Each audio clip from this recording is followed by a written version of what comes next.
ನಮಸ್ಕಾರ. South Africa ವಿರುದ್ಧದ super 8 ಪಂದ್ಯಕ್ಕೂ ಮುನ್ನ ಟೀಮ್ ಇಂಡಿಯಾಗೆ ಬಿಗ್ ಹಿಟ್ಟರ್ ಎಂಟ್ರಿ.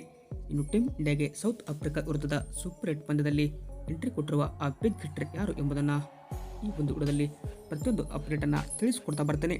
ಆದ್ದರಿಂದ ದಯವಿಟ್ಟು ನೀವೇನಾದರೂ ಇನ್ನೂ ನಮ್ಮ ಒಂದು ಯೂಟ್ಯೂಬ್ ಚಾನಲ್ಗೆ ಸಬ್ಸ್ಕ್ರೈಬ್ ಆಗಿಲ್ಲ ಅಂದರೆ ಈ ಕೂಡಲೇ ಸಬ್ಸ್ಕ್ರೈಬ್ ಆಗಿ. ಹಾಗೆಯೇ ನೀವು ಈ ಬಾರಿ T20 ವಿಶ್ವಕಪ್ನಲ್ಲಿ ಟೀಮ್ ಇಂಡಿಯಾ ಸೌತ್ ಆಫ್ರಿಕಾ ತಂಡವನ್ನು ಮಣಿಸುತ್ತದೆಯೋ ಇಲ್ಲವೋ ಎಂಬ ಅನಿಸಿಕೆಯನ್ನು ತಪ್ಪದ ಕಮೆಂಟ್ ಬಾಕ್ಸಲ್ಲಿ ಕಮೆಂಟ್ ಮಾಡಿ. ಇನ್ನು ಭಾರತ ಮತ್ತು ಸೌತ್ ಆಫ್ರಿಕಾ ನಡುವೆ ಫೆಬ್ರವರಿ 22ರಂದು ಅಹಮದಾಬಾದ್ನ ನರೇಂದ್ರ ಮೋದಿ ಕ್ರಿಕೆಟ್ ಮೈದಾನದಲ್ಲಿ ಸೂಪರ್ 8 ರೋಚಕ ಪಂದ್ಯ ನಡೆಯಲಿದ್ದು, ಎರಡು ಬಲಿಷ್ಠ ತಂಡಗಳ ನಡುವೆ ಈ ಒಂದು ಪಂದ್ಯ ಆರಂಭವಾಗಲಿದೆ. ಈ ಒಂದು ಪಂದ್ಯಕ್ಕೆ ಟೀಮ್ ಇಂಡಿಯಾಗೆ ಬಿಗ್ ಹಿಟ್ಟರ್ ಒಬ್ಬ ಎಂಟ್ರಿ ಕೊಟ್ಟಿದ್ದಾನೆ. ಇನ್ನು ಇವನ ನೋಡಿ ಇಡೀ ಆಫ್ರಿಕಾ ತಂಡವೇ ಗಡಗಡ ಇಲ್ಲಿ ನಡಿಗೆ ಹೋಗಿದೆ.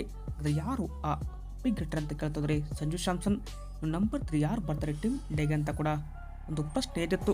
ಹೀಗಾಗಿ ತಿಲಕ್ ವರ್ಮಾ ಅವರ ಜಾಗಕ್ಕೆ ಸಂಜು ಸ್ಯಾಮ್ಸನ್ ಅವರನ್ನು ಕರೆತರುವ ಪ್ಲ್ಯಾನ್ ಮಾಡಿದೆ. ತಿಲಕ್ ವರ್ಮಾ ಸ್ಲೋ ಸ್ಟಾರ್ಟ್ ಇರೋದರಿಂದ ಹೀಗಾಗಿ ಅವರನ್ನು ತಂಡದಿಂದ ಹೊರಗೆ ಕುಣಿಸಿ ಅವರ ಒಂದು ಜಾಗಕ್ಕೆ ಸಂಜು ಸ್ಯಾಮ್ಸನ್ ಅವರನ್ನು ಕಣಕ್ಕೆ ಇಳಿಸುವ ಎಲ್ಲ ಸಾಧ್ಯತೆಯೂ ಕೂಡ ಇದೆ.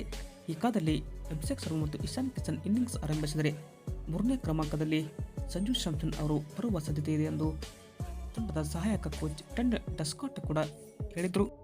ಇನ್ನು ಸೌತ್ ಆಫ್ರಿಕಾ ವಿರುದ್ಧ ಕೂಡ ಈ ಒಂದು ಸಂಜು ಸ್ಯಾಮ್ಸನ್ ಅವರು ಉತ್ತಮ ದಾಖಲೆಯನ್ನು ಹೊಂದಿದ್ದು 2 ಶತಕಗಳನ್ನು ಕೂಡ ಸೌತ್ ಆಫ್ರಿಕಾ ವಿರುದ್ಧವೇ ಹೊಡೆದಿದ್ದು, ಹೀಗಾಗಿ ಸಂಜು ಸ್ಯಾಮ್ಸನ್ ಬಂದರೆ ಆಫ್ರಿಕಾ ತಂಡಕ್ಕೆ ಒಂಥರ ಕೊಂಚ ಕಾಡುವ ಸಾಧ್ಯತೆ ಇದೆ.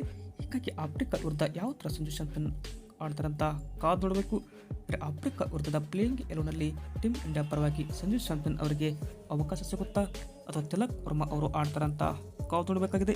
ಸದ್ಯಕ್ಕಂತರೂ ಬರ್ತಿರುವ ವರದಿಗಳ ಪ್ರಕಾರ ತಿಲಕ್ ವರ್ಮಾ ನಂಬರ್ 3ಗೆ ಅವರ ಬದಲಾಗಿ ಸಂಜು ಸ್ಯಾಮ್ಸನ್ ಅವರೇ ಬೆಸ್ಟ್ ಅಂತ ಕೂಡ ಇಲ್ಲಿ ಬರ್ತಾ ಇದೆ. ಬಟ್ ಏನು ಆಗಲಿದೆ ಅಂತ ಕಾದೋಣ. ನಿಮಗೆ ಈ ಒಂದು ವಿಡಿಯೋ ಹೇಗೆ ಅನಿಸ್ತಂತ ಕಮೆಂಟ್ ಮಾಡಿ.